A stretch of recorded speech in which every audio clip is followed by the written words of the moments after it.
Assalamualaikum warahmatullahi wabarakatuh.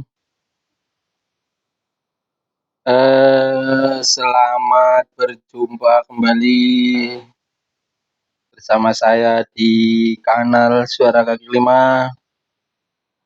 Apa kabar teman-teman semua? Alhamdulillah pada sehat, Bok. Ya, alhamdulillah pada sehat. Semoga semuanya pada sehat. Terima kasih teman-teman. Aduh, sebelumnya yang udah mendukung saya, udah subscribe dan seterusnya, udah komen-komen, ya diskusi di situ bareng teman-teman semua dan seterusnya ya. Terima kasih semuanya sudah meramaikan channel saya. Nggak expect banget sih ya, terus terang nggak expect, nggak, karena saya awal mulanya itu ya ini cuma apa namanya ya berkarya saja. Mau ada yang nonton, nggak ada yang nonton ya nggak apa-apa gitu. Ada yang subscribe, nggak ada yang subscribe, nggak. Tapi alhamdulillah dukungannya semua, makasih banyak ya. Semoga kita semua sehat semuanya. Pada kesempatan kali ini saya akan membahas ini ya.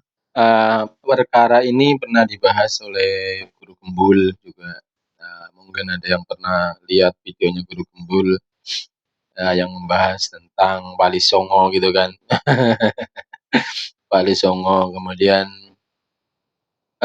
yang kita bahas itu cerita-cerita yang berkembang di masyarakat ya, di masyarakat, kemudian banyak ditulis-tulis di buku-buku tulisan-tulisan itu kan, untuk buku-buku cerita itu kan banyak. Eee, Wali Songo saya ndak bahas kepada sejarahnya sih ya, saya bahas ke, apa namanya, karomah-karomahnya yang diceritakan di situ. Kan banyak orang-orang yang skeptis gitulah tentang karomah-karomah Wali Songo, "Masa iya sih?" Gitu kan. Masa iya sih?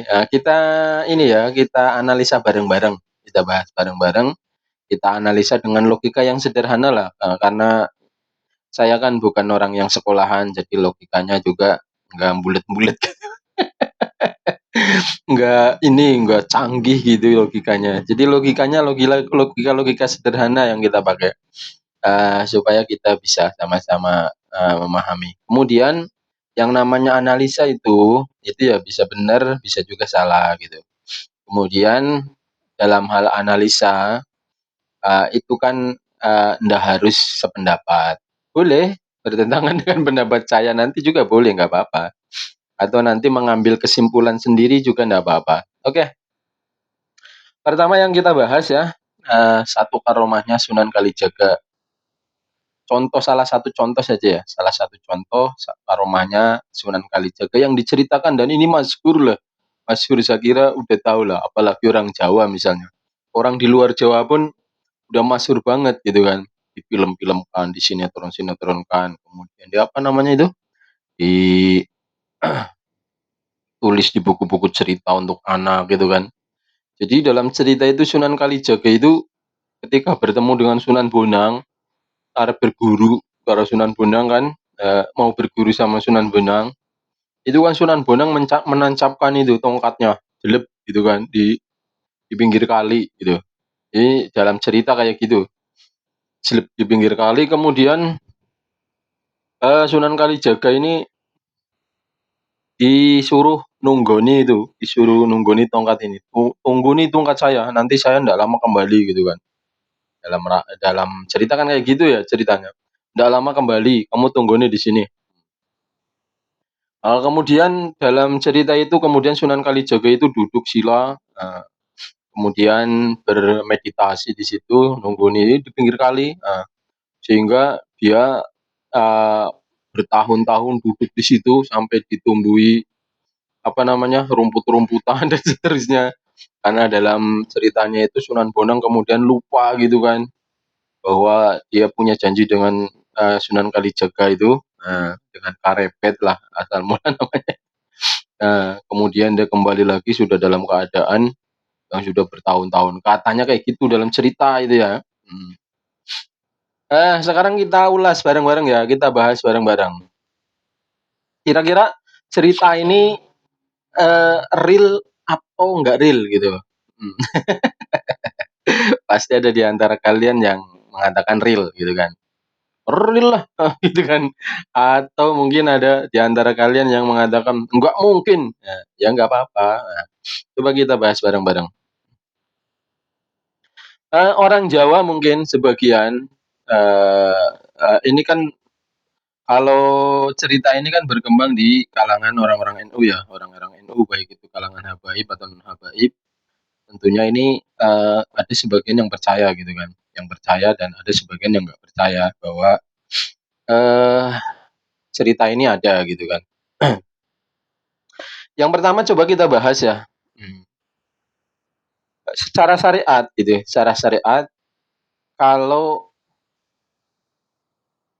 dia itu duduk ya, dia itu duduk kemudian ndak ngapa-ngapain, secara syariat ya, secara syariat agama ini kan, apa namanya, bertentangan dengan syariat. Karena apa? Karena seharusnya kan dia itu sholat, dia itu melakukan aktivitas-aktivitas ibadah gitu kan, harusnya kayak gitu kan. Artinya logikanya kalau seandainya dia cuma duduk, kemudian nggak ngapa-ngapain, berarti dia selama nunggu tongkat itu, dia nggak pernah sholat gitu kan. Nah itu satu. Secara syariat itu udah bertentangan gitu kan. Nah, secara syariat udah bertentangan. Nah, nanti tinggal disimpulkan sendiri ya, heeh. Masa sih katanya wali gitu kan, masa sih katanya wali, masa dia cuma duduk nggak sholat semedi gitu kan, nggak sholat, nggak ngapain gitu. Ini kan ceritanya karena bertentangan dengan syariat, ya akhirnya orang-orang yang ini, orang-orang yang kontra ya mengatakan ini cerita ini fiktif belaka gitu kan, bohong gitu kan. Atau mungkin iya, cerita bahwa dia nunggui tongkat di pinggir kali mungkin ya benar, tetapi dia melaksanakan, aktivitas-aktivitas ibadah seperti biasa, ya sholat, ya dzikir, ya apa, ya mungkin ya makan, ya apa gitu kan. Mungkin iya bener mungkin gitu kan, mungkin. Mungkin dia mendirikan pondok di pinggir kali itu, kemudian dia dzikir, dia sholat, dia ibadah sambil nunggu kedatangan Sunan Bonang itu. Kalau ini lebih masuk akal sih kalau ini.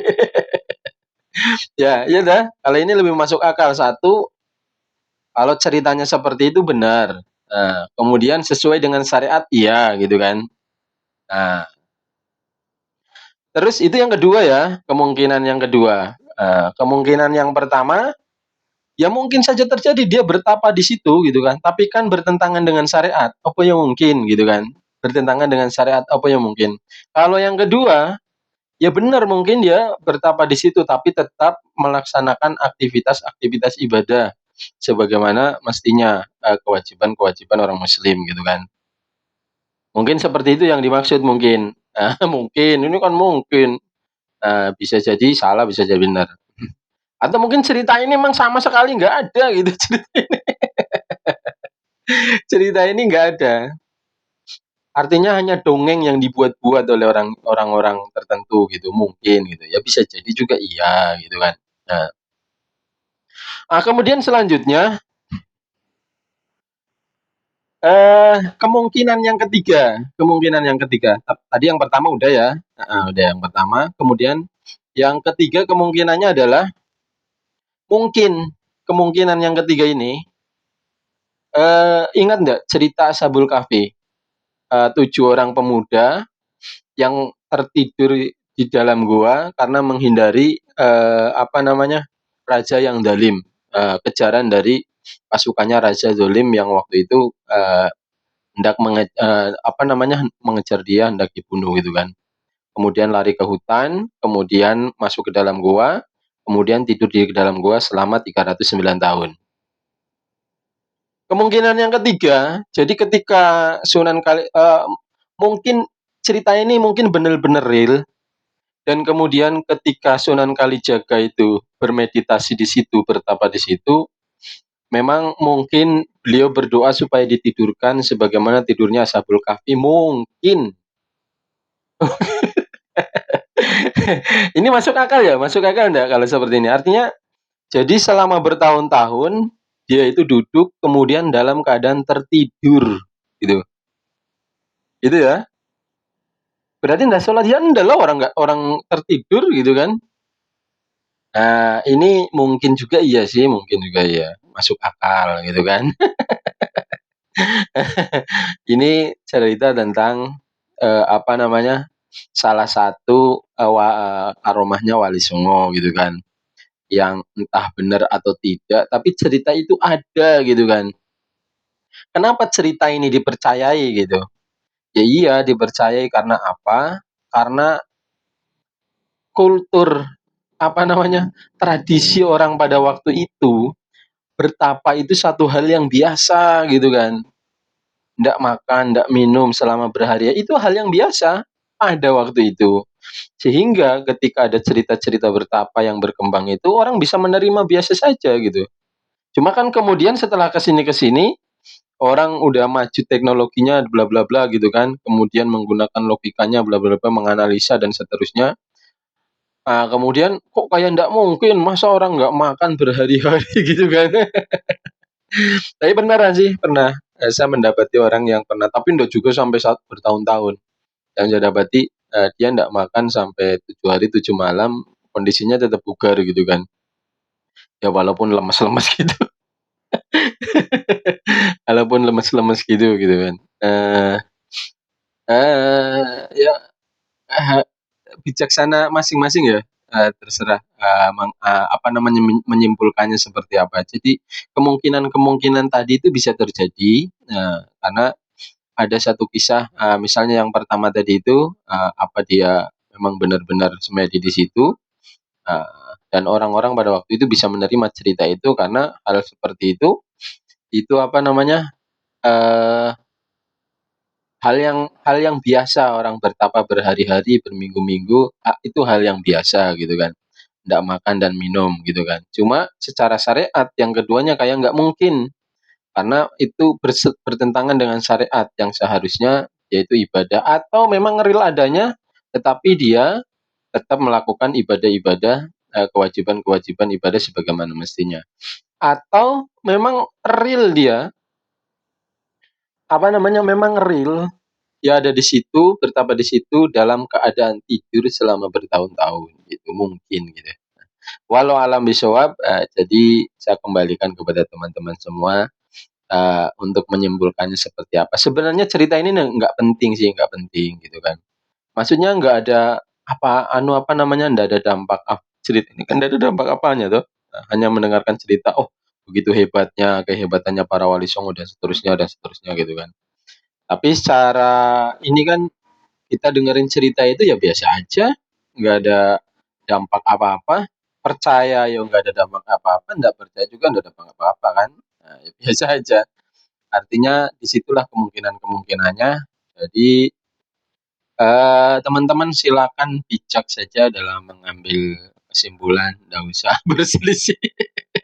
Mau percaya silakan, nggak percaya silakan, gitu kan.